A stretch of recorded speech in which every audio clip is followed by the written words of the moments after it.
Orient the snap lock connector so that the arrow marking points in the direction of the port.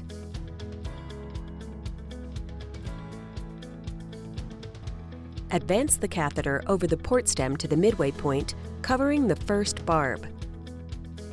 Advance snap lock connector, pushing from the back of the lock until it engages with tactile and/or audible feedback. Note, to ensure proper assembly of the port and snap lock connector, a minimal gap, less than 0.5 millimeters, is expected. Do not advance the catheter to the end of the stem. This can prevent the lock from seating properly.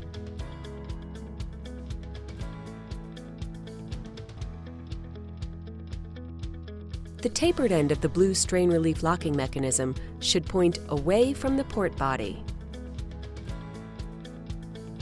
Advance the catheter to the end of the stem, slide the blue boot, pushing from the back, over the catheter and onto the stem until it contacts the port body.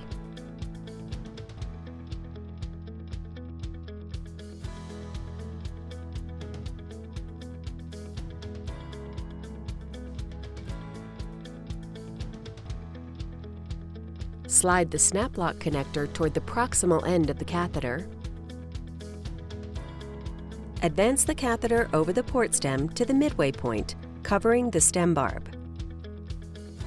Advance the snap lock connector, pushing from the back of the lock until it engages with tactile and/or audible feedback.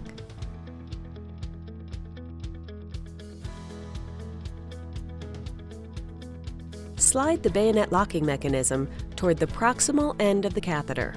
The suture tab should be in the upright position. Slide the catheter tip approximately halfway onto the port outlet tubes. Slide the bayonet locking mechanism and catheter onto the outlet tubes until the suture tab contacts the port body. Turn lock 90 degrees until suture tab lies flush with the port base, thereby locking the catheter into place. Note, with proper assembly, a short donut-shaped section of the catheter should be visible between the bayonet locking ring and the port body. Precaution: prior to advancing any port locking mechanism, ensure that the catheter is properly positioned. A catheter not advanced to the proper region may not seat securely and may lead to dislodgement and extravasation. The catheter must be straight with no sign of kinking. A slight pull on the catheter is sufficient to straighten it. Advancing a locking mechanism over a kinked catheter may damage the catheter.